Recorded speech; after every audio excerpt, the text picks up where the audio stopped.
meet David J., Kevin Haskins, and Daniel Ash, once collectively known as Bauhaus. Since their formation in late 1978 and until their demise in 1983, Bauhaus personified the pinnacle of what can happen when theater and art are merged with rock and roll. They quickly became a cult band and influenced many aspiring artists of the time. Some of their influences included Eno, T-Rex, The Velvets, Iggy Pop, and especially David Bowie. Here's Bauhaus doing their version of Ziggy Stardust. It was like a band that was quite autonomous in that, you know, we were from Northampton, which was a town where no bands really had happened. You know, it was like a very sort of boring town, really, as far as creativity goes. And it was basically began by Danny Ash and I, who's a guitarist in Bauhaus. Danny had been in bands before, since leaving school. We were both at school together. We shared basic affinities in music and everything else. And I chose not to go to art college, which he did choose to. And 5 years later, he rang me up and said, I think I'd like to work with you. I said, as what? Doing what? He said, well, I can play guitar, and I think you can do something. So I said, okay, fine. Anyway, it all happened within a week. You know, we started writing immediately, and it was a very light, insular band. We had no dependency or no light influence from other bands around us, and we basically generated our own sort of created our own scenario, which was dependent on us as individuals and our subjective, and also very, you know, one of the members of the band, David J., was a very different individual. Would work as a very collaborative team, and would indulge in all sorts of ideas. So basically, it was quite a very creative band, and it went on to become like a cult band within a year, which was all what I expected from it. Like we all knew from the first day that it would be successful and was special.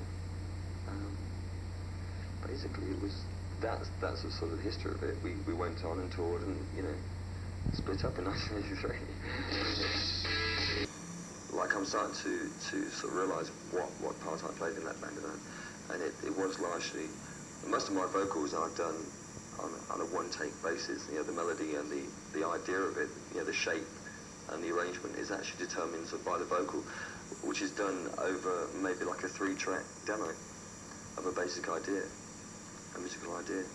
And that's always how I worked with Bauhaus. I never really sort of layered or worked out a song to the extent that, you know, it was exactly worked out before I did it. I'd do it first and then let that performance, you know, tell me what was going to happen to it. I don't know. This is all analysing how to write, but, you know, it's like describing the wind, you know. How can you describe the wind on your cheek unless you feel it? So it's just like a bit of chit-chat, really, for those who want to know. I don't know.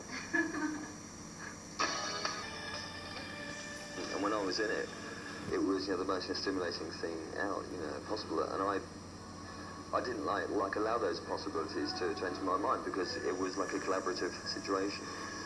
But on the last album, it was obvious that Dave and Danny had aspirations to singing and to writing their own music. So it was just a very natural move to split it up, really, because that was no longer Bauhaus. We're not obsessed with being commercially successful, although a bit of that doesn't harm. We're not adverse to that either. But it's the bottom line, as far as all that goes, is just to make music that we feel is good and getting that onto the vinyl or the CD player, whatever it is. That's the most important thing to us. So the rest is a bonus if it happens.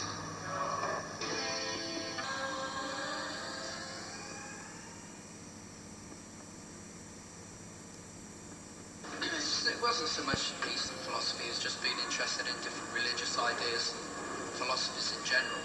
But obviously, if you say yin and yang, you automatically associate that with the East. But then we put the flower pot in on the end of it anyway, so that it became became a lot more light-hearted. So it didn't look as if we thought the East was better than the West, because I don't think that's true. I don't think that's the case. I think they're just different. You can tend to romanticise about that if you come from the West, thinking the East has got all the answers. It's not necessarily so, it's vice versa. You see, I don't know how other bands work, because I've never worked with them. I've only worked in one band and worked as a so-called solo artist with individuals in my band, or with other, one other person. And I've carried on that habit almost of trying to keep things as fresh as possible. And you can do it in a number of ways. You can just basically, when you're recording, it's basically getting into this sort of frame of mind that allows you to try anything out.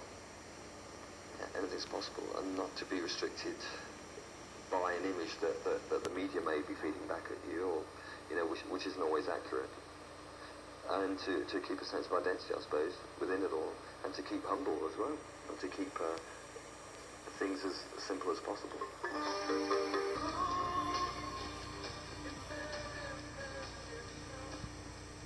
It's a very, very internal experience of love, and it's almost like not actually saying. It's all that you want to say to your lover, or all that you feel but can't always express. And that's how it's supposed to be played. But it's more than just sentimental slush. It's sort of, to me, it's very deep. I wanted to use dances in a solution, final solution, as a way of getting away from the performance thing, but also having a performance element there, which was from like a totally different angle than a group of musicians playing a song. And that particular piece of choreography was done by my wife, and we worked as a team on that. And those dancers are friends of mine, and we basically sort of went to town and used the opportunity to film the actual physical element of the dances, as well as actually the structured dance. So it was just like a number of ideas coming together. It's just from stealing everything that we've heard in the past, and they've heard in the past. You just steal a bit of that, so there's a bit of this, a bit of that, you subconsciously hear it. Start playing it from something you've heard right from when you were born, different musical styles. Yeah, no, but I was saying about the Bobblehead. Same with them, really. I mean, they've just absorbed what they've heard from the history of this planet so far. And all the other planets that they've visited in the past. But their main musical influence, as far as the Bobblehead goes, is Glenn Miller and the Rolling Stones. So they like those. And they like 1959 Cadillacs as well. So if anybody's got one out there that they'd like to make a deal with the Bobblehead, I'd be very interested. Get in contact with them. There's a rumour that Glenn Miller is in fact still alive and well, circling our globe at this very moment, because he was intercepted in 1944 by a Bobbleman surveillance craft, and he's been on board ever since. He's having a whale of a time.